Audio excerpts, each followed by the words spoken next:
For the longest time in the Idaho 4 case, there's been rumors that Kaylee Gonzalez may have been seeing a police officer. There's been rumors that a police officer for sure was there at the house just before the murders. There was speculation that Molly McMichaels saw a police officer, not Bryan Kohberger, at the house. Why is there all the talk about the police officers? And what about that special patrol that was going on just before the Banfield stop at about 3 o'clock in the morning? We're going to readdress a few things with some new documents. This is going to be a killer video. So watch this.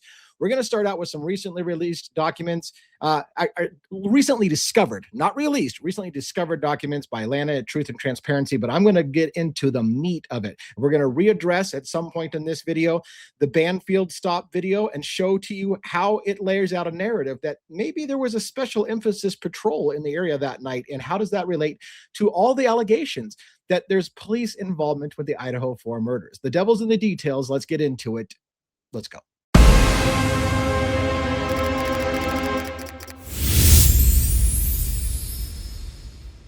And before I get started, if you're already intrigued, make sure you like and subscribe and follow the channel, because this is going to get nuts. We've been getting closer and closer to bombshell material as we move through this methodically with receipts. If you're a person that likes receipts, you should love this channel. We do speculate from time to time. We do some theory crafting. We ask questions. We don't make allegations. We ask questions. What if this was the case?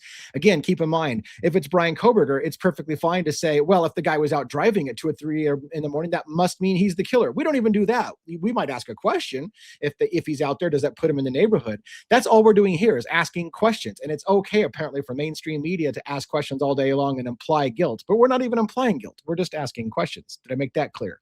So we're not accusing the police department of anything wrongdoing, but we are showing some of the receipts that prove some of those theories that a lot of people have had out there, that maybe Kaylee or somebody in the house was, quote unquote, seeing a police officer. What that means might be different in your mind once you see what we're going to show you, if you haven't seen it already. We did talk about this on a live. We're going to get into the details today. So I hope you've already liked and subscribed and all that good shit. I'll do my best to lay this out in a succinct way, but it's going to be a little deep. We're going to cover some reading material. I'm going to show you a document. I'm going to read to you the significant paragraphs. Some of them are a little lengthy, but it's worth it to stay with it.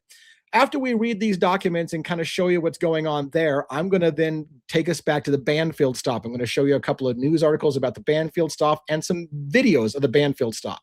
And then I'm going to talk to you about trips that I have made with Joe from State of the Deep and my wife, Rhonda, the she-devil, as we call her on this channel, that we went to Moscow. And I'm going to tell you what I see on those Banfield stop videos now that I've been there and seen it for myself. I'm going to give you some insights on that.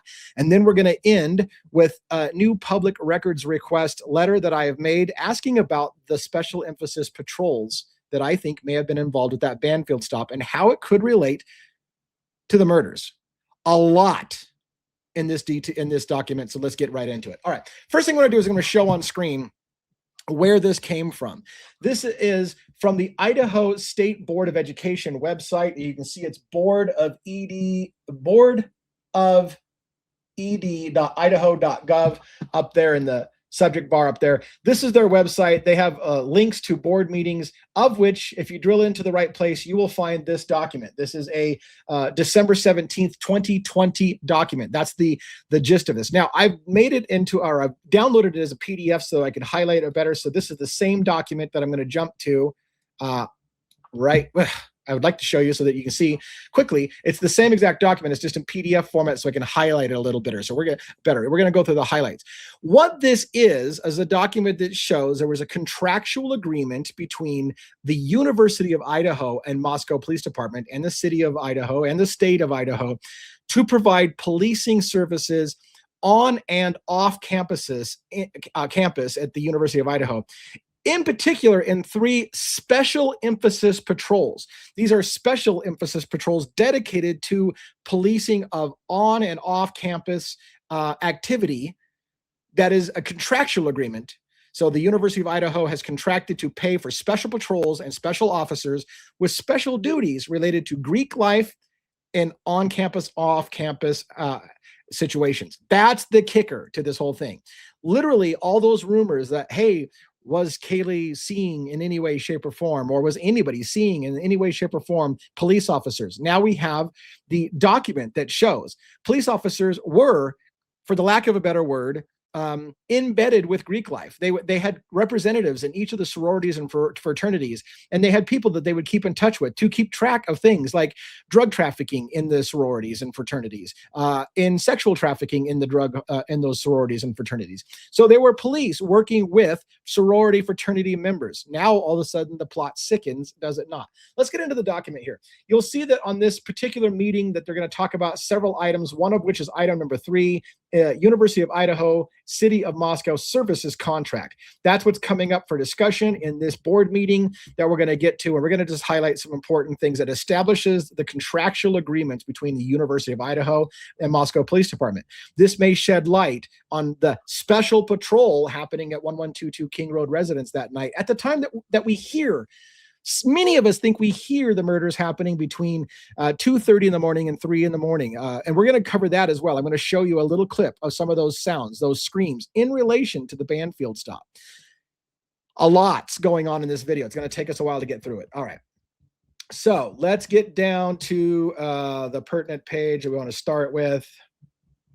I'm just scrolling. Again, this is multiple actions that are being talked about in this. So it's a big document, 67 pages. This is the meat where we need to get to. We're on page 18, it looks like, of this document. The subject is the city services contract. August 2010 police service contract approval between the University of Idaho and the Moscow Police Department.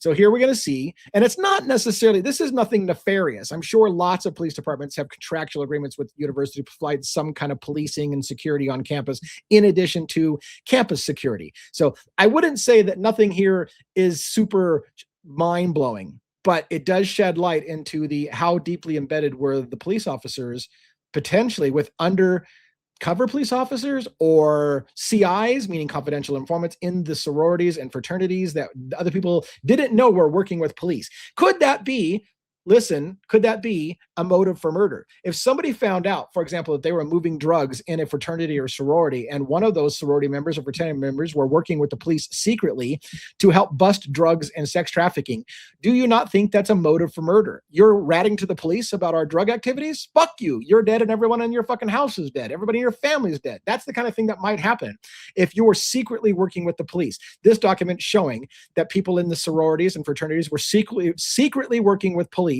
to snuff out drug activity and sexual activity. It should already catch your attention. If it isn't, you're completely closed-minded, in my opinion, because this should rise to the level of, oh yeah, I can see the connection already.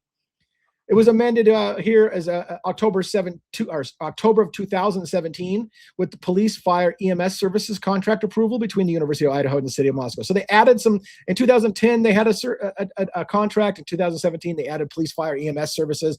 In between, again, University of Idaho and City of Moscow. Now, there's a little bit of reading here to do, so I'm going to try to breeze through this as quickly as possible. As you can tell, I talk really, really fast. So the University of Idaho, or U of I, has completed the renegotiation of a proposed new master agreement of services, or for services. This is what we're going to refer to in a letter that we filed for public records request, is the master agreement for services between the University of Idaho and Moscow. So pay attention. We're filing a letter of public records request, and you're going to love what's in that letter when we get to it at the end of this document. So this is about the renegotiation of the proposed new master agreement of services between the Regent of University of Idaho and the City of Moscow, Idaho, to provide police, fire, and preventative services to the University of Idaho Moscow campus. The University of Idaho has contracted with the City of Moscow since 1966. So this has been going on for a while. For police law enforcement services, the university's continuing overarching goal is to provide effective police and security services to campus constituencies in a professional, friendly, and collaborative manner. It is important that all students, staff, faculty, and visitors feel safe, and in fact are safe while on the Moscow campus. I'm trying to get Moscow correctly because all the people bust my nuts about saying Moscow. And so when I'm trying to force myself to say Moscow, then I say other words wrong around it. It's fucking a nightmare. But anyways, the point being is that this is an ongoing thing that's been going on for a long time. And again, nothing's shocking yet. But other than to understand that there's a requirement for them to keep the university safe. Of course, they can't keep it safe, but to help provide safety. The most recent contract between the City of Moscow and U of I was approved by its board on October 2017's meeting. Here's where some of the meat comes in. The proposed contract requires the City of Moscow to provide 7 dedicated sworn police personnel to conduct community policing and patrol on the Moscow campus. Full stop. The contract requires the City of Moscow to provide 7 dedicated police personnel to conduct community policing and patrol on the Moscow campus. So again, you've got 7 officers that are dedicated to interactions with the University of Idaho to provide services on campus. Wait till we get into the details of what those services are. Continuing on, to provide sworn police personnel to provide police support for special events, provide training to various members of the campus community on drug and alcohol abuse, sexual assaults, and bystander intervention. Assist the U of I with threat assessments, staff on campus, staff an on-campus police substation, and meet with student leaders to discuss campus-related issues. That's one of the big ones, meeting with student leaders to discuss campus-related issues. The proposed contract also formalizes the City of Moscow's obligation to provide certain fire and EMS services. Among other things, this portion of the contract requires the City of Moscow to provide fire prevention and education services, provide fire response services, maintain a student, resident, volunteer fire program, provide equipment for special event fire prevention services, and facilitate emergency medical services to U of I. So we're starting to build a case here. The U of I has dedicated police officers that interact with members of the student body. We're getting to that now. The initial term of this agreement was from October 1st, 2020 through September 30th, 2025, with 1 5-year optional renewal and additional year-to-year renewals until terminated by either party. Contracted annual services total essentially $1.5 million, $1,460,775. So every year that it's a $1.5 million financial obligation. Total value of the contract for the 5-year initial term plus the 5-year renewal, but not including the subsequent year-to-year lease renewals, special event costs, or ladder truck purchases, is $16.5 million or $16.3 million for the period of October 1, 2020 through September of 2030. So again, we're talking about a lot of money in this contractual agreement. If that contractual agreement goes south somewhere, a lot of people are going to be very, very upset. So keep that in the back of your mind. We're not making allegations. We're bringing up points to consider. Attachment 1 is going to talk about the proposed master agreement for services, and then we're going to talk about this. The University of Idaho has a long-standing and successful relationship with the City of Moscow to provide needed services involving public safety, and that began back in 2010 and then was expanded again in 2017. So those are some of the basis. Now let's get into the meat of it. This master agreement for services, is made and entered into by and between the Regents of the University of Idaho, a public corporation and state educational institution, and body politic and corporate organized and existing under the Constitution and laws of the state of Idaho, known as the University, and the City of Moscow, Idaho, a municipal corporation of the state of Idaho, known as the city in this document. Collectively, they are the parties of this document. Community policing and patrol 1.2.1. As we move through this document, it's going to get neater as far as the argument and what we're trying to talk, what we're asking questions about. Community policing and patrol. The city will provide 7 dedicated sworn police personnel to conduct community policing and patrol, of which 3 are exclusive assignments to the campus division of Moscow Police Department, generally based on the schedule below. So there were 3 special patrols, 7 officers dedicated to the campus, University of Idaho dealings, off campus and on campus. Remember, 1122 King Road is just off of Greek Row. It's kind of qualifies for their area. It's on campus and off campus. There are a bunch of sorority girls off campus just by a hair off of Greek Row. And those required 3 special what do they call those? Anyways, dedicated officers, special assignments, exclusive assignments, patrol 1, 2, and 3, and there's their times. So we know patrol 2 may have been operating around the area of the 1122 King Road residents right around the time of the murders. Their patrol 2 was Saturday through Tuesday, 5 p.m. to 3 o'clock in the morning.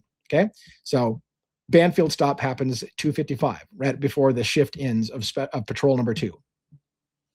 Community policing and patrol services shall include, so listen, The community policing and patrol services shall include, but are not limited to, the following: at least 3 special emphasis patrols. Those are the ones we showed up before, those 3 patrols, patrol 1, 2, and 3, special emphasis patrols. During the Banfield stop, it was brought out in documents that there was a special something, a special patrol going on in that night. I would argue this is, I'm telling you, it would not take a rocket science that when you hear in news reports and whatever that there was a special patrol of some time going on right there in the area of the 1122 King Road residence at 3 o'clock in the morning for that Banfield stop, that it's this particular 3 special emphasis patrols listed up above and ending at 3 o'clock in the morning. Banfield stop again, 2:30, 2:55 in the morning to 3 o'clock in the morning. Enforcement of limited access streets, university-owned streets, and open to public streets. So this includes just their jurisdiction, which would include that house right across from Sigma Chi with the Banfield in between, and then the King Road residence, which is just off of Greek Row. So this is definitely within their wheelhouse. And then 1.2.2, tactical team support. The city will maintain a tactical team that is appropriately trained in crisis and emergency response. This is related to the needs of the university. Crisis and emergency response planning will be coordinated between the university and the city. So there's contractual agreements. Now let's get into some of this. This is the crazy shit. I told you, the further we go in this document, the crazier it's going to get for you. 1.2.4, Campus Division Police Special Services. The city will provide Moscow Police Department MPD services for the following. Oh, holy shit. Let's just be. They'll provide police officers for fraternity, sorority, and resident life student training on alcohol abuse, sexual assault, and bystander intervention. C, fraternities and sororities will be assigned.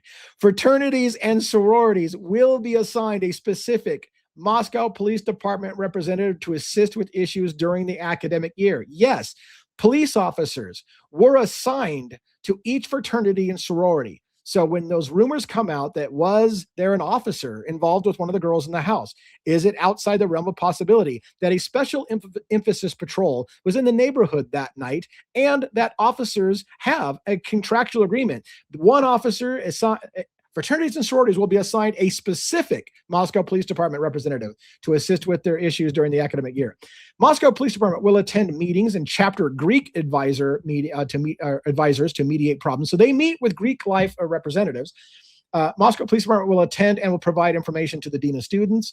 Moscow Police Department will provide immediate notification to a designated university representative of major incidents that occur on campus or major incidents involving university students. This is huge. Moscow Police Department is under obligation that if something happens, a major incident, like maybe a quadruple homicide on campus, that they're required to immediately notify the University of Idaho because they have a vested interest, a contractual money interest on what happens on or off campus related to their students. And Moscow Police Department must provide immediate notification to the University of Idaho on that quadruple homicide per contractual agreement. When it will not, this is also interesting because this is going to relate to the public records request that we're going to make in a little bit. And this is going to be a kicker.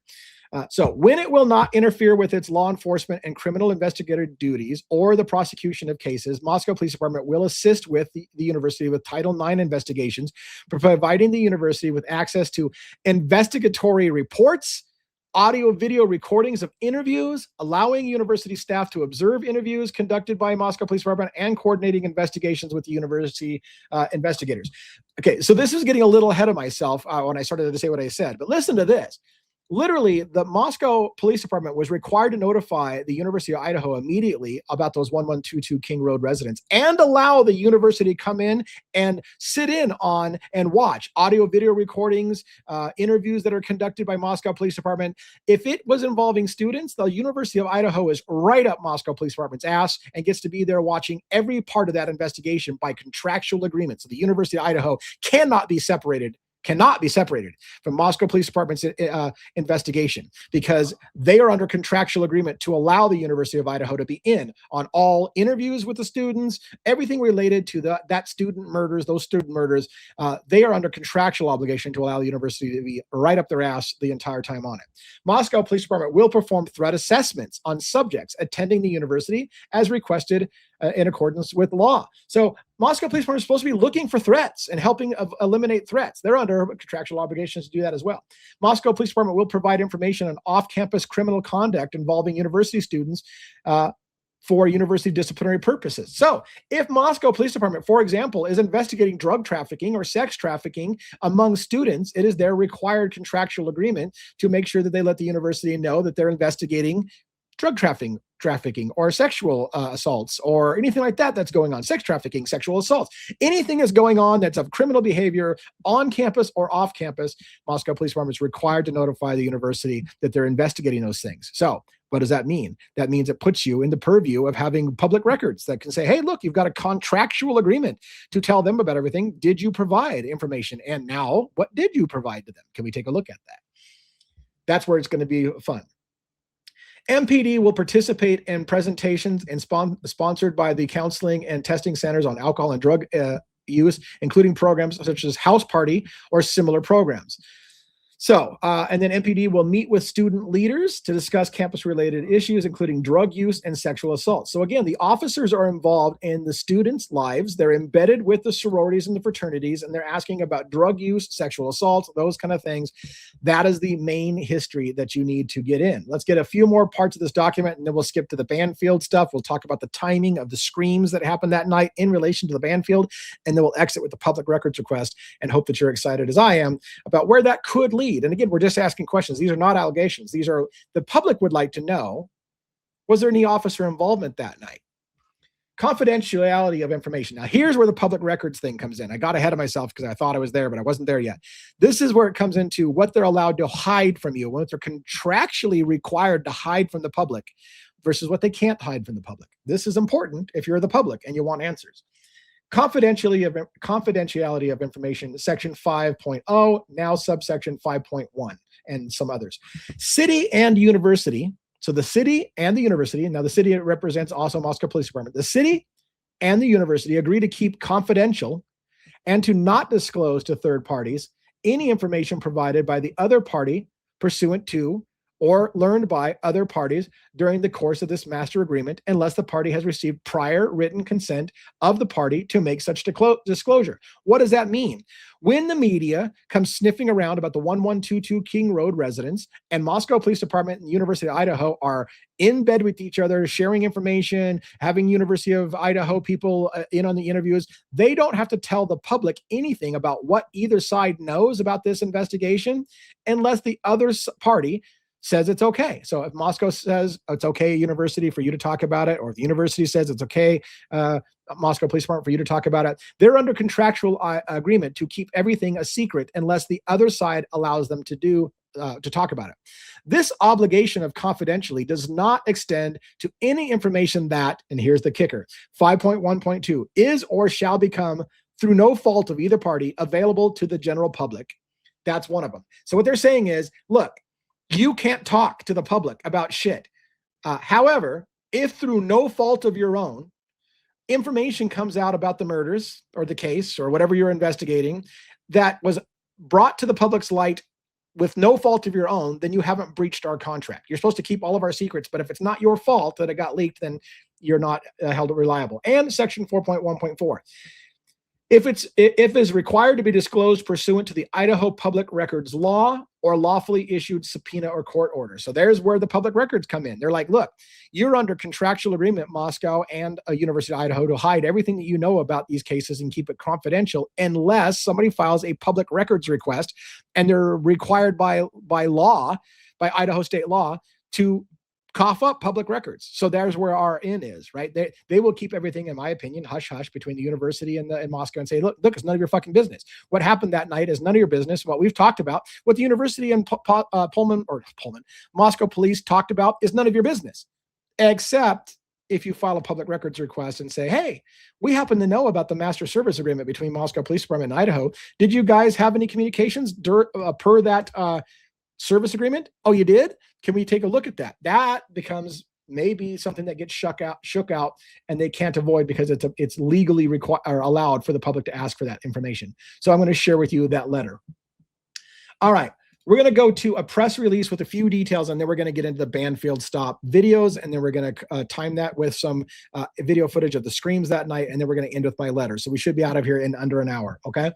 So this was a press release issued on December 2nd, 2022. It has some extra details I highlighted in this press release that are just interesting tidbits to talk about, not directly related to today's topic, which is officer involvement, but things that when I saw it, I was like, I can't not fucking mention that. I can't not mention it. So we're going to mention a few things kind of not related, but it obviously is of interest to us. For immediate release on December 2nd, 2022, Moscow Police Department Communications. This was about the homicide, Moscow homicide update. This paragraph was particularly interesting. There has been extensive media interest regarding an incident on Taylor Avenue at the Banfield on November 13th, 2021 or 2022 at 3:01 a.m. Now we're going to look at that video footage. We're going to see that that Banfield stop started earlier. We got video footage from 2:55 from a body-worn camera. So the incident was happening at 2:55 and it was also happening at 3 o'clock. They're listening at 3:01. Which is interesting to me because their shift, supposedly their special emphasis patrol, ends at 3 o'clock. So they're saying, well, this incident happened at 3:01. I don't know if that's intentional or not, but we're going to take a look at the actual body-worn camera footage of that night a little bit in a minute. But what they're saying is, look, there's been extensive media interest in that Taylor Avenue stop. By the way, Taylor Avenue is right behind the Queen Road where 1122 King Road residence is. I'm going to show you video footage on the video footage where the King Road residence house is in relation to where the Banfield stop is. It's ridiculously close, ridiculously close. And keep that in mind when we go through the screams that are happening just before this. Just before the Banfield stops, you will hear horrific screaming, all kinds of shit going on. And then there's the stop at the Banfield within minutes of that activity. So what the hell's going on there? We're going to dig into that a little bit. This incident was an alcohol offense. So they said, hey, look, people are asking us about the quote unquote Banfield stop. This incident was an alcohol offense, which was addressed by the on-scene officer. This call is not related to the murder investigation. For further details regarding the incident, a Moscow Police Department public records request can be submitted referencing incident number, and then they give you the number of the Banfield stop. So we can go, and maybe we will go and request a little bit more information about that 22-MO9896, which is the Banfield stop, if we think that that can generate some more information. We've got a big public records request fund going on GoFundMe, so make sure that you check that out. I'll try to drop a link here maybe in a minute, or maybe in the show notes if you want to contribute to that fund. Then they have another point. We remain consistent in our belief that this was a targeted attack. This is December 2nd, remember. We remain consistent in our belief that this was a targeted attack, but investigators have not concluded if the target was the resident or the residence itself, the house, or if it was the occupants. So here they're being a little interesting. They're like, hey, we said at the very beginning this was a targeted attack and nobody needs to worry about anything in the public. There's no fear to the public. This wasn't a random act of violence. There's not a killer on the loose. This was a targeted attack, but we're not sure. We're not saying if the house was targeted or the people inside the house. And then you'll later find out, or a specific person in the house. Here's the kicker on that. We continue receiving inquiries about comments that were made by Latah County Prosecutor Bill Thompson, who said the suspect or suspects specifically looked at the victim's residence and that one or more of the occupants were undoubtedly targeted. I went slow for a reason. This up here, they said, we're not sure if it was the house or the occupants, plural, but they are acknowledging we continue to have to address Bill Thompson saying that the victim's residence was targeted and that one or more of the occupants were undoubtedly targeted. So Bill Thompson said it was undoubtedly true that a specific person or persons in that house were the target. So go away, in my opinion, is the attitude of we're not sure if the house was attacked or the occupants in whole were attacked, and we're trying to do damage control. That Bill Thompson said specifically it was a specific, undoubtedly a specific person or persons in the house that was targeted. At this time, no suspect has been identified. So this is December 2nd. Murders happened on November 13th. At this time, no suspect has been identified, and only vetted information that does not hinder the investigation will be released to the public. Detectives believe, now, like I said, there's some extra information in here that we don't need, but I just couldn't help it. Detectives believe that on November 12th, the two surviving roommates had also been out on in the Moscow community separately, but returned home by 1 a.m. on November 13th, and the two did not wake up until later that morning. Fucking bullshit.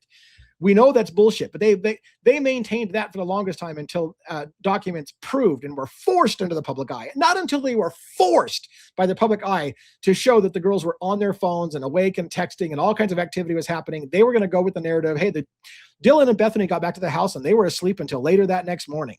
Bull fucking shit. And they were going to lie about that, I feel, because I feel like they knew by December 2nd. They knew the girls were awake, but they were going to tell you in the public because they had confidentiality in that master agreement we read to keep that kind of detail secret. So the fact that the girls were awake, they were just going to let you believe that they were sleeping the whole time. Autopsies were conducted on November 17th.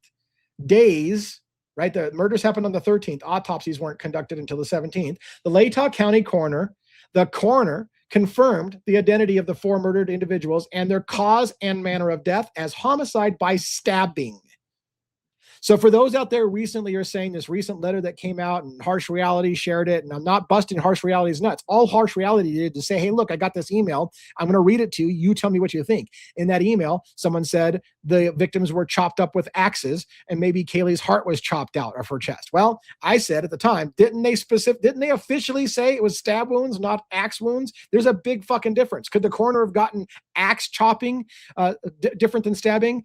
I don't think so. So again, here's some teeth to the coroner literally said the victims were stabbed. The coroner stated the 4 victims were likely asleep. But we know that's not true. Some had defensive wounds. So very early on, they did admit some of them were fighting back and had defensive wounds. So they were not all sleeping, but the story got told in America that they were all asleep. And that's why somebody could kill all of them so quickly, is they were all sleeping and they were all drunk and they couldn't fight back, but they were fighting back. Each was stabbed multiple times and there's no signs of sexual assault. Again, that's important because people keep coming up with rumors that Kaylee may have been sexually assaulted, Maddie may have been sexually assaulted, but they have repeatedly said there are 0 signs of sexual assault. All right, now continuing to go on to back to what we're doing. Detectives are seeking all outside surveillance video from 3 a.m. to 6 a.m. on Sunday, November 13th. And investigators have looked extensively into information received about Kaylee's having a stalker. They have pursued hundreds of pieces of information related to this topic, but have not verified or identified a stalker. Yes, Kaylee Gonzalez had all kinds of people saying she had a stalker, and they have received hundreds of pieces of information related to Kaylee's stalker, but have concluded that there's no stalker that they can find any information about. Anyone with information, they're asking to come forward about the stalker. At this time in the investigation, detectives do not believe the following are involved in this crime.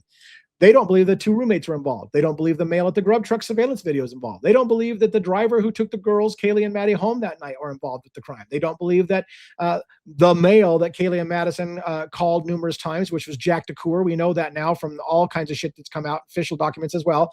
Kaylee and Maddie were calling the shit out of her ex-boyfriend, Jack DeCour, that they don't believe that he was involved in the crime. At least as of December 2nd, they said they don't believe he was part of the crime. I think the documents show us differently now that they did still listed Jack DeCour as a suspect, but we'll get to that later. It's a different video. Any individual at the residence when 911 was called. So they don't think anybody who was at the residence, that includes Dylan Mortensen, that includes Bethany Funk, that includes Hunter Johnson, Emily Alant, Josie, all the people who were around, they're saying all of those people, none of them, we believe none of them were involved in this crime. That's what they're saying as of December 2nd. So they've already ruled out everyone as having anything to do with the crime by December 2nd. Detectives seized the contents of 3 dumpsters on King Road as possible evidence. That's interesting. We see people dumping stuff in the dumpsters on camera. At the time that we hear screams going on, we hear screams and then somebody goes and dumps something. Somebody goes to a dumpster. Whether they dump something in there or not remains to be seen. But they admitted that they checked it out. And then they just happened to mention this little tidbit, which is about the $1 million in state emergency funds that were given to go find a killer. We're going to get back to the Banfield stop here, so let's try to push through this. All right, rumor control. This is from December 2nd.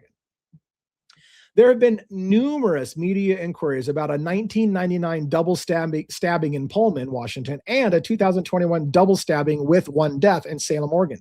While those cases share similarities with the King Street homicides, there does not appear to be any evidence to support the cases are related.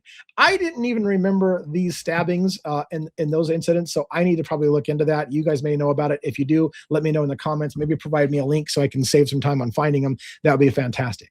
Rumor control continued on. Detectives are aware of a Latah County Sheriff's Office incident of the report of a skinned dog, but did not believe there is any evidence to support is related to the incident. Contact Latah Sheriff's Office. And if you want to know about the skinned dog, way back in my channel, in the early days, I did a video. I think it's something called the horror movie theory. It talks about certain individuals that are into horror films that may actually have a picture from one of their roommates, from a deceased member of that group, who had a knife, a really big, wicked-looking knife with potentially a dog collar that is tied to that knife that matches the dog that was skinned that's talked about in this incident. So if you want to see my take on that, go search for horror movie or just the word horror through my titles. You should be able to find it really quickly, and it's a really good video. It's still pertinent today. All right, so detectives have also been made aware of an incident, a report of deceased animals being left on residents' property. This was determined to be wildlife activity, not related to the murder. So they're saying that animals just get eaten from time to time and fall dead on people's property, and it's not somebody going around killing animals, mutilating animals, and leaving them on people's property. Online reports of the victims being tied and gagged are not accurate. What does that tell us? There was rumors going around. That's what this whole section is, rumor control. Rumor control, as they already had rumors that the victims had been tied and gagged, but that's not true, they said. And yet we are still today seeing stuff come out that indicates that Steve Gonzalez, Kaylee had marks in her mouth like this, like somebody had put something over her mouth or gagged her or whatever. And in fact, Steve Gonzalez, in a closed door meeting with the judge, very late before the plea deal, said, I hate the word gag order, considering that some of the victims were gagged in this case. That's what Steve Gonzalez said as part of public record. Steve Gonzalez, a family member of one of the victims, said multiple members were gagged, but they're telling you on December 2nd, online reports that the victims have been tied and gagged are not accurate. So why is Steve Gonzalez still maintaining that they were gagged if they weren't gagged? Makes you wonder. And then here's some statistics about how many people are associated with this investigation. I believe this is just for this investigation. Moscow Police Department is utilizing assistance from the Idaho State Police, FBI, and the Latah County Sheriff's Office in this number: 4 detectives, 24 patrol officers, 5 support staff. There are 22 FBI investigators in Moscow, 20 assigned agents throughout the United States. In addition, are on this case 2 behavioral analysis investigators. In the Idaho State Police, there's 20 investigators that are in Moscow on this case, public information officer as well, ISP Forensic Services, a mobile crime scene team, and 15 uniformed troopers to assist with community controls. That's a lot of fucking cops and a lot of FBI. This is why we say in America that the presumption of innocence is on the defendant, because the state can bring unlimited fucking number of people against you and budgets against you with ungodly amounts of money to prosecute you. So therefore, it's an unfair fight. They've got the deck stacked. Look at how many police officers are involved in trying to go after a conviction on this. The little guy has no chance. All right, let's get to the Banfield stops and some quick stuff, and then we'll read that letter, and we're out hopefully within about an hour. All right, so here is the Banfield stop. Now, I've got this article. This is from a news article on December 8th, 2022. Idaho murders. Police release body cam footage from the night of the killings. I'm going to go down to this one first because it's from 2:55 a.m. So it's before the patrol stops. This car that you're going to see in this video here is in fact undercover police car. That's said in the video multiple times, and including the video that we're going to see up here. So there's 2 videos we're going to focus on. That's another picture of the undercover police officer car, which, by the way, some might say a silver car that looks similar to a Hyundai Elantra. Maybe you think that, maybe you don't. But on a night vision camera, could this car going around the neighborhood? Many people have said this car going around the neighborhood is this cop car going around the neighborhood. A lot of those vehicles that you say is suspect vehicle 1 is the cop car going around the neighborhood. Let's set that aside, I guess, for a moment and just talk about this. This also is a nice aerial view. I'm going to blow this up a bit for you.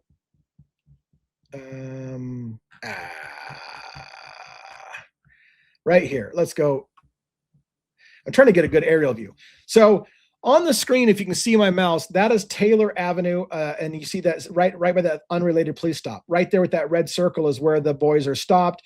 And the murder house is also circled down below, down there. So if you will look, there's the White's apartments, and there's a viewing path from this location that is circled in the Banfield all the way right into the King Road residence. You can literally look between the White's apartments, where the police officers were kind of stationed, all the way into the King Road residence. You can literally see the house from there.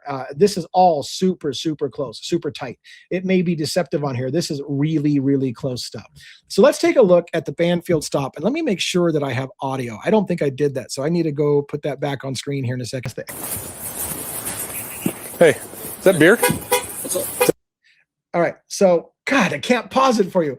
In the distance, you can see is the unmarked car with a police officer, I think, there, and behind it will be the White's apartment. I just realized I can't pause it without it shrinking and give you a bunch of ads, so that's a bunch of bullshit. Let's continue on. Is that beer in your hand? Yeah, I'm 21. You got the ID on you? I don't. Okay. I'll take it back to my apartment if you need. Okay. I'm sorry. You got a driver's license? I don't have it. What? No. So again, 2:55 is the time. 2:55. Pay attention when we get to the screams and all that stuff like that. And that big light lit up house, that big lit up building in the background that you see, I believe is the White's apartments. And right to the left edge of it, kind of right in line with that car, you could look through that walkway right at the 1122 King Road residence. It's super close. Why is that important? It's literally a walkway. It's literally a footpath. Somebody could, I'm just going to say it, somebody could run from 1122 King Road residence right between these and right to the Banfield and be running across the Banfield back to Sigma Chi, which I showed you in the aerial thing. And that's where the officers could have stopped them. Did they run from there? I don't know, but that's what people have said. The running Banfield members came right from 1122 King Road residence house, right through the White's apartments walkway, and got stopped here. In general. Yeah. What state is it through? Idaho. Okay, perfect. I'm just going to check if everything's good. Since they're not open, I'll let you hang on to them. Okay. So will I get charged with anything? No, or? no. Okay. Appreciate it. But it's just enough for me to stop, check, make sure you're 21, walking around here in public. Alrighty. Boss, go 77, check one. What's that? Am I going to take off? Or? No, let me run this through dispatch, make sure you're actually 21 and give me a fake birthday or anything. Well, yeah. Oh, buddy. It's funny. Yeah, I think that's the first one I've seen. Yeah. One.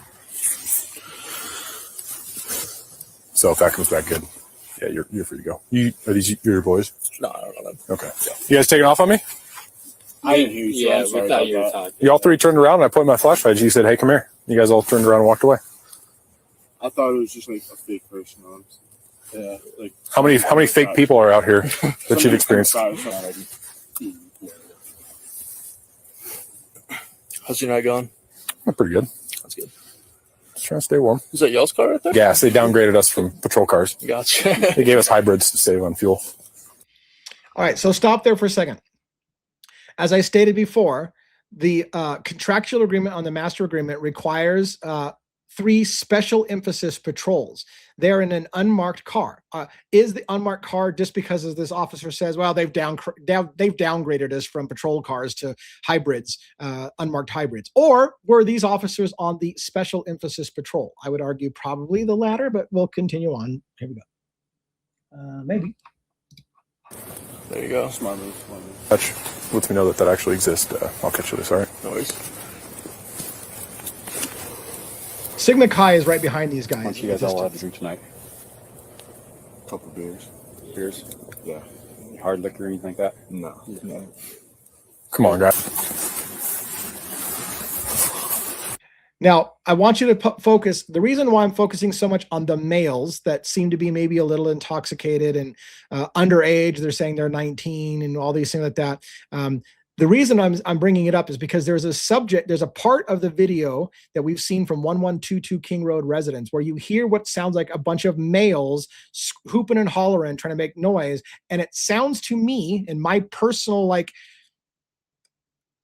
analysis, it sounds to me like people are trying to mask people screaming in pain. underneath fake partying. So they're like, whoop, whoop, whoop, yeah, woohoo, USA. They're just making shit up. They're just literally saying shit. At some point, someone says, stop, stop, stop, stop, stop. And they stop doing the cheering thing. And then you hear a horrific scream. Again, making me believe that the whole cheering was just a facade. It was to cover up the fact that there were screams going on and they were doing some fake cheering and chanting and whatever to make it sound like they were partying, but they were trying to mask what was happening in the background. And maybe somebody didn't time that real well and said stop, or it could have been a somebody being harmed that was saying stop, stop, stop, like don't hurt me kind of thing. But I think it was somebody trying to stop the fake chanters. In my analysis, that's just my opinion. It looks to me like people were faking chanting. I'll play that for you, by the way, on this video before we leave. Play that video of the chanting, the fake whoop, whoop, whoop, where they're all trying to pretend and make noise, and then someone says stop, stop, stop, stop, and then you hear a horrific scream right before this stop. So one could ask, if you're just asking questions, could any of these guys been the voices that you hear doing the whoop, whoop, whoop, partying, drunk off their ass, making noise, woohoo, USA? Is that this group of guys who just literally are picked up minutes after hearing that noise? Are those guys hooping and hollering that are in the Banfield stop? All right, let's continue on. And again, the white department's right behind this unmarked police officer, which is right by. All right, if you guys all want to stand somewhere in this area. There's that box on the ground that people refer to as a there's a black box on the ground. There's all these things in my head. A black box on the ground, which some think that might be a stingray, which is basically to hijack cellular communication to make people think that they're pinging off a tower when they're not. Fuck! Can you believe the amount of shit on this case? I'm sorry I just shouted like that. I should have put a long time ago a parental advisory. Parental discretion is advised anytime you're listening to my ass, because I say things like fuck all of a sudden. Anyways, that black box, then the red fire hydrant, and whether or not there was clothing found for the fire hydrant, maybe clothing related to one of the victims. For fuck's sake, man, there's so much to this case. This video needs to be kind of thought about it again, especially in light of maybe a special emphasis patrol we just read about that would be operating right here at the time this is the Banfield stop. Is this a special emphasis patrol with the unmarked car right here? There's the fire hydrant.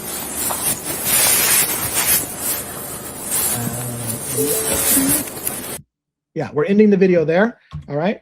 So now I'm going to scroll up. I'm going to show you one more video, and then we're going to read the article, and then I'm going to get a few more things. Let's watch this video now. Thank you, paid advertisers. Okay, here we go. 3 o'clock. No, 2:54. 2:54, and they're going to go through 3 o'clock in the morning. Oscar PD, all three of you. Oh, You too. hello, sir. How old are you guys? Taking out 21? Yeah. Okay. 19. 19? Yep. Okay, is there a reason why you didn't stop back there? Yeah. We saw him talking to him, We're so we acting didn't up. know. Okay, well, he yelled at you guys and then turned around because he walked up on him. I yelled at you guys, you didn't stop. No, I did not hear you. All right, Yeah. well, let's walk back over here, okay? There's the White's apartment in the distance. Again, there's Does a that ID on walkway you? right to the King Road residence house. Okay.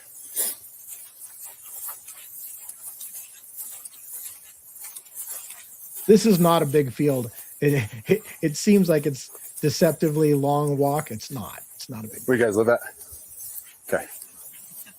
So they edited it something out. He's, where do you live at? And then he says, okay. So obviously there was a conversation. They just slipped out. I didn't look at the timing, but they obviously cut out their answer where they live. So here's some other people stopped up here. And then these three guys are being brought to the party. Person, honestly. Yeah, like How many from a fake frat or people are something. out here? Some dude from a frat or something. Someone trying to. Okay. They're talking about some dude from a frat was out there. Is that y'all's car right there? Undercover. Well, trying to save gas. They downgraded us from patrol cars. Gas. Hybrid. So this is the other, they're talking about that undercover car. Once dispatch, which we know that actually exists, I'll touch it, right? No, Going back to that car that some would say might have a similar resemblance to a 2011 to 13 Hyundai Elantra, but fuck, I don't know. I'm not a car expert. Copy. Any questions? No. All right, you are free to go. Thank you. Have a good night. Have a good night, officer. You too, take care. And right that direction and to the left is the King Road entrance. All right. So there's the Banfield stop, a couple of videos from the Banfield stop from official sources. And now we're going to read the article and then I'm going to show you some timing. So that was 2:55 to 3 o'clock in the morning.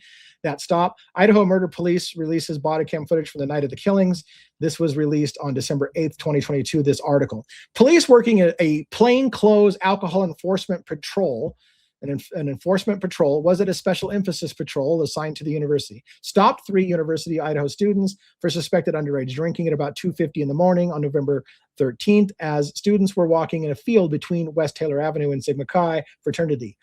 The teens were stopped about 1/10 of a mile from the Joining west us now, home we're so at lucky to have former Secretary of State Mike Pompeo. So the teens were stopped 1/10 of a mile, very, very close to the 1122 King Road residence, which you can see from the Banfield, that you can see from the cop car's car, that you can see right between the White's apartments that you see lit up in the background. You can see that the 1122 King Road residence house from that. It is right. That is how you would get to the Banfield from the house. You would just go right through that little corridor. Police said the students who were the subject of the stop are not connected in any way to the killings. Investigators working on the current homicide case are aware of the footage, this Banfield footage, and they have reviewed it and all the details associated with it and have determined it is not related, Moscow Police Department said in a statement. So they're like, yeah, people keep telling us this is related. Check out the Banfield stop. And they're like, yeah, we looked into it, not related. The Sigma Chi fraternity can be seen in the background. Kernodle and Chapin had been attending a party there, returned home at 1:45. So listen, Sigma Chi is right here in this picture. Banfield stops that circle. The 1122 King Road residence house is right there in the circle down below. Those guys were, I think, from Sigma Chi. They were going back that direction towards Sigma Chi from the Queen Road residence. Xana and Ethan were at the Sigma Chi fraternity that night and came home.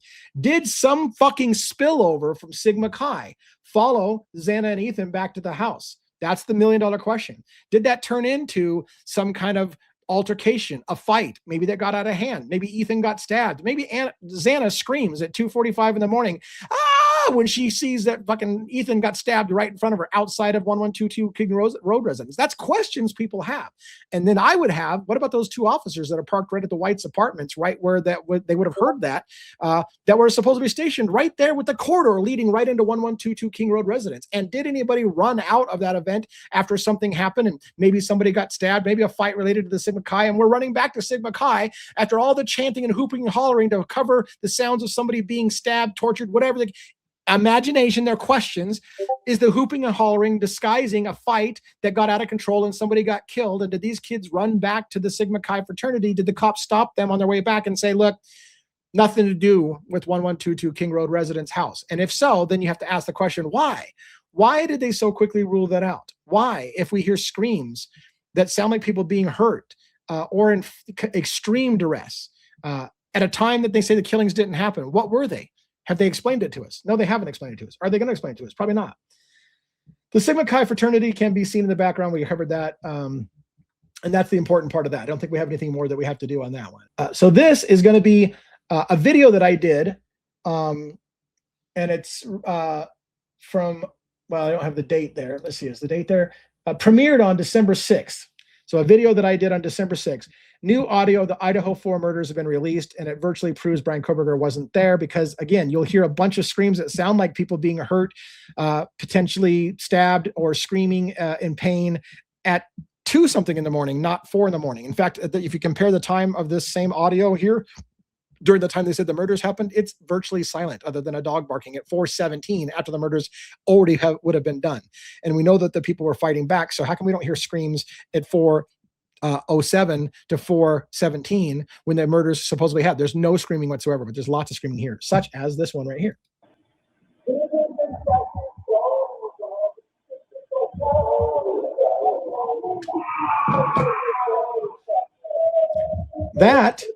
That sounds like a horrific scream of horror. And the timing would put it somewhere where the special emphasis patrol, if that is what it was, is nearby the White's apartments in just a few minutes. But it gets closer in time. So let's skip forward to 1:01:50 in my time. 1:01:50, right about here. So what you're going to hear here is going to be sounds, like I said, of what it sounds to me is like college boys or something trying to hoop and holler and pretend like they're partying to mask the sounds of what has been going on for quite a while. If you watch my whole video, there's a half hour of screams going on and off at various times that sound like people are being harmed over a course of period of time. And at this point, you hear a bunch of guys, it sounds like, hooping and hollering and trying to mask the sounds of more pain going on. Listen to my analysis on this real quick. And pain. Let's go back and listen to it just for a hair again.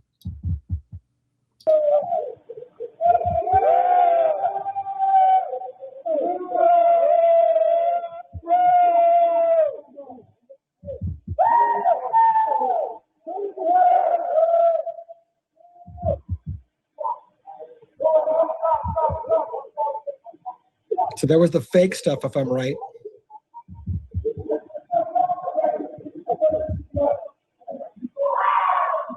And there was the real one. So now we're at 2:43. Again, the Banfield stops at 2:55 that we see those body cameras, and it started a little bit before that at 2:50. So now we're within 7 minutes of when that stop was initiated.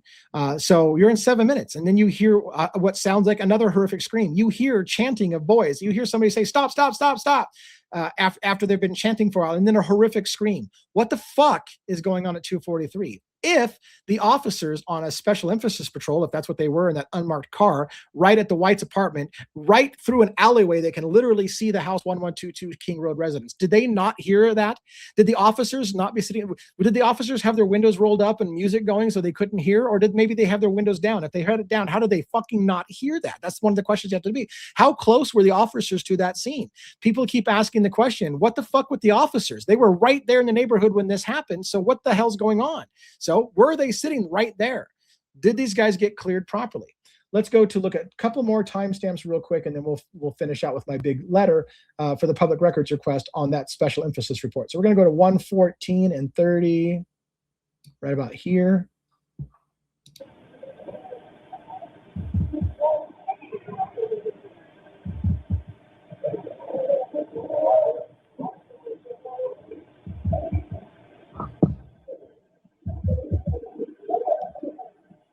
It's a little hard to hear. 1:17 and 32.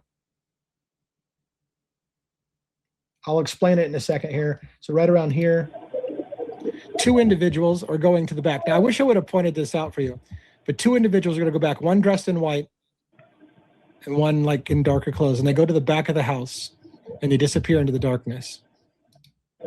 So then maybe what I would ask you to do is I'd ask you to go back and watch that video in its entirety to see that there's continually, once you isolate what the sounds are, what it sounds like, the people being harmed next door or within earshot of the camera, you'll see that it's consistent, that it sounds like there's ongoing things. And if that's the case, if what I'm hearing is still ongoing attacks happening, you're at now 2:52, the Banfield stop at 2:55. So you're within 3 minutes of that Banfield stop. And again, if the officers are right outside when this happened, how did all of that get missed? That's one of the $1 million questions.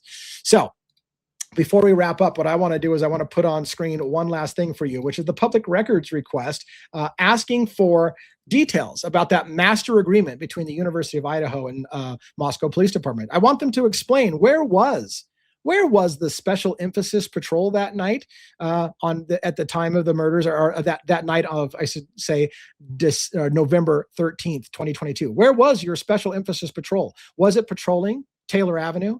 Was it patrolling the White's apartments, Banfield? Were they at the Banfield stop? Was patrol number 2, the special emphasis patrol assigned to University Greek fraternity life, were those officers that were there on scene in the body cameras part of the dedicated officers dedicated to this special program and special patrol related to the university? If so, let's keep in mind that 7 officers are appointed to be points of contact and have people who are secretly working with the police department inside all the fraternities and sororities.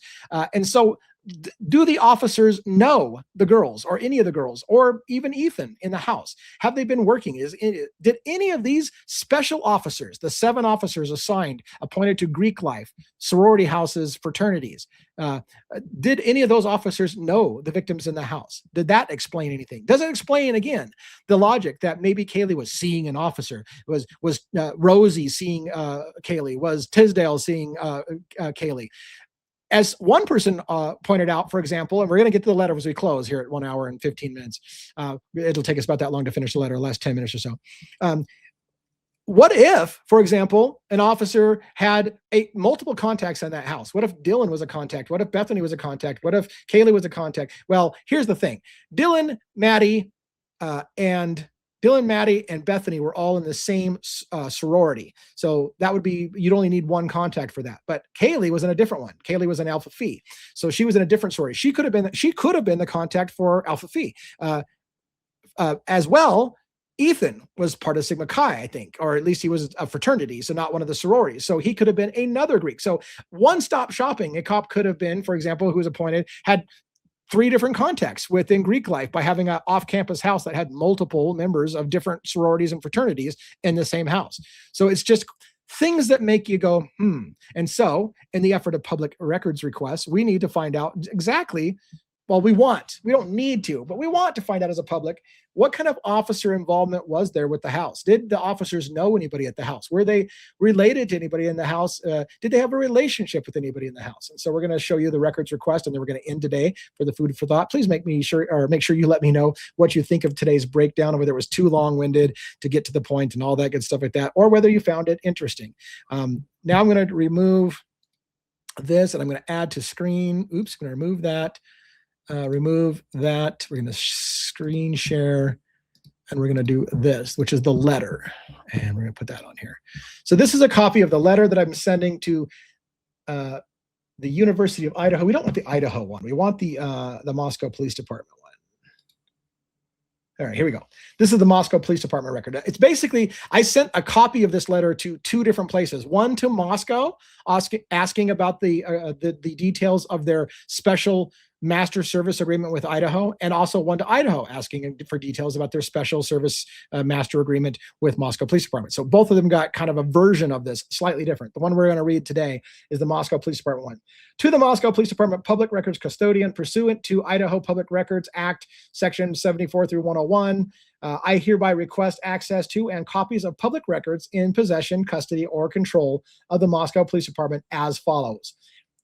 Campus Division Patrol assignments and rosters for the period beginning November 12th, 2022 at 6 o'clock at night through November 13th, 2022 at 10 a.m. So the following day, that covers everything that happened before the grub truck, everything that happens before the corner club, through the murders, and on to the next day before the 911 call, a couple hours before the 911 call, right? So for the period of November 12th through 6 p.m. through November 13th, I am asking for 1, all duty rosters, shift schedules, assignment sheets, and manpower deployment records identifying sworn Moscow Police Department officers that were assigned to Campus Division Patrol, Community Policing Patrol, Special Emphasis Patrols, any patrols conducted pursuant to the University of Idaho's City of Moscow Master Agreement for Services.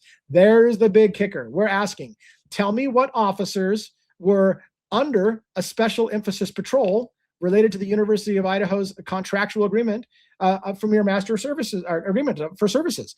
Was there officers there? Where were they that night? That's what we're asking. Where were they that night? And oh my God, what the fuck did I just do? All right, screw it. I can't uncluster myself. I tried with the ruler. I tried to do all kinds of shit to fix it quickly, and I can't, and I don't have time for this shit. So I'm just going to read it. Only a couple paragraphs got fucked up on my letter, so I'm just going to read it narrow on the screen. Sorry about that. All right. For the period beginning, we did this. We asked for all of that stuff. And then 2, records identifying each officer's name, badge number, assignment, patrol type, and shift hours for the above period. So we're asking, where was your special emphasis or your special emphasis patrol pursuant to your University of City of Moscow Master Agreement for Services, and where were they and what badge numbers were they and who was on site? That's what we want to know. And that is available for public records. So that's going to be interesting to see how it happens. Continue on, patrol activity, location, and dispatch data. For the same period, Please produce computer-aided dispatch CAD logs, including self-initiated activity and officer-initiated patrol entries for any patrols assigned to the University of Idaho campus area. So we're asking specifically, what officers were assigned to the University of Idaho campus area? What officers conducted in the patrol was conducted in the vicinity of the King Road, Moscow, Idaho, including but not limited to the 1100 to 1200 King Road block. So it's getting very specific. Give me all AVL, GPS, or vehicle telemetric data reflecting patrol vehicle locations. Why is that huge? If you know where the vehicles were moving, then you can correspond it to times that you see on the video footage to say, suspect vehicle 1 enters here. Well, if you have the telemetric data on the vehicle, the GPS vehicle data, you can maybe see if that's the cop car going through the neighborhood, as some people think it is, or whether it's suspect vehicle 1 going through the neighborhood. All radio logs, call summaries, activity reports generated by campus division or patrol officers during the above time frame. Greek life liaisons. This is a big one too. Greek life liaisons and communication records.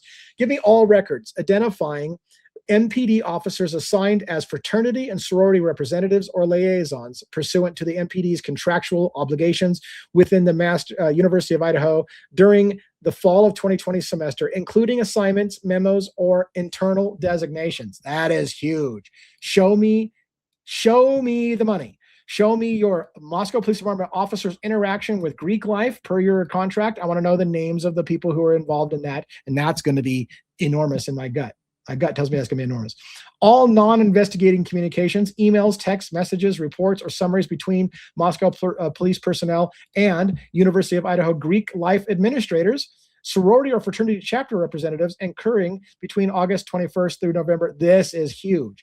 We're asking for, will they give it to us? We're asking for all the emails, text messages, reports, any interaction between police officers and Greek life people, so perhaps their contacts within the Greek life. Who were their contacts? Who were they communicating with? How did they communicate? And what did you guys talk about prior to the murders? And then a legal notice regarding the exemptions. Please note, this request does not seek investigative strategy, suspect analysis, or confidential informant information. So in other words, we are being clear. We're not asking for anything we're not legally allowed to have. Patrol assignments, officer identities, duty rosters, GPS data, and administrative communications are not exempt merely because a criminal investigation later occurred. So we're reminding them, the law does not allow them to just automatically exempt you from showing this to us. If any portion of the record is claimed to be exempt, per Idaho Code 74, Section 74 through 112, requires segregation and release of non-exempt material, not blanket withholding. What does that mean? It reminds them that the law states they can't just say, sorry, that's part of an investigation, we won't give you anything. No, you are actually required by law to segregate out and redact certain sections and give us stuff anyways. You have to show us something. You can redact stuff if you give the right exclusions, but you can't just do a blanket, sorry, part of an investigation, can't show it to you. Yes, you can. You can redact it. You can give us segregable data. If records are withheld, please provide a written exemption log identifying the specific statutory exemption that you're claiming, the factual basis for each exemption, and whether the redaction was considered and why it was not feasible. And then, we're saying, look, if you're going to withhold it, tell us why you didn't. Did you consider just redacting it and giving us as much as you could? And if you didn't, tell us why you didn't redact it and give it to us. And then the format, timeline, and preservation, and then we're out of here. Records may be produced electronically through PDF, CSV, or native format. If responsive records exist in multiple systems, please search all your databases responsibly, likely to contain responsive material. Please preserve all responsive records pending for fulfillment of this request. This request is made in the public interest for purposes of verifying compliance with a publicly funded police service contract. Listen. The taxpayers pay the city of Moscow. The taxpayers pay the police department's budgets. The taxpayers pay the University of Idaho to some extent and all those things as well. So because the taxpayers are footing the bill, the taxpayers have a right to know what you're doing with your money. So don't tell us you don't have a right to know. That's law enforcement special interest. No, we pay your fucking salary, so you have an obligation to tell the public. Now, granted, I'm not from Idaho, so I didn't pay their salary, but the public does. And so we also have the right to know that. Please respond within the statutory time period required by the Idaho Code, and then I signed off. So there you go. Big shit on the horizon. I think this is going to tell us a lot. Personally, I think, and for my gut, I'm telling you, that there is a master service agreement between Moscow Police Department and Idaho University, that 7 officers are dedicated to the university specifically, that those officers are literally, for lack of a better word, I'm just going to use it, but they're not the word that they used, embedded in Greek life, that they have contacts, representatives who are kind of confidential inside sororities and fraternities. Each sorority and fraternity has a member of the police department who's assigned to them, which means police officers were having confidential or hidden or ongoing relations with each fraternity and sorority on campus. So who was their representative for Alpha Phi? Who was their representative for Sigma Chi? Who was the representative for not Alpha Phi? I already said that one. Pi Phi. All of those different sororities. We need to know. We need to know who was the police department representative, because girls died in this. Were any of those girls contacts at the police? Were any of those girls or Ethan? Were any of the victims in that house, or for that matter, were any of the survivors in that house working with the police department to talk about drug trafficking, sex trafficking, anything at all that might have been the reason for that target? And does the university and Moscow Police Department have any vested interest financially to not let be known what exactly happened at the house that night? These are questions that I want to know. They're not allegations. They're questions. Just like when you were asking Bryan Kohberger questions because you were fishing to see if he did something wrong, but you're not saying he did something wrong. I'm not accusing you of murder, sir. I'm just asking, where the fuck were you on this night at that time? That's okay. And so we're doing the same thing. I'm not accusing you of being involved in the murders, but I'm asking, where the fuck were you that night? That's what I'd like to know. Have a good day. Tell me what you think.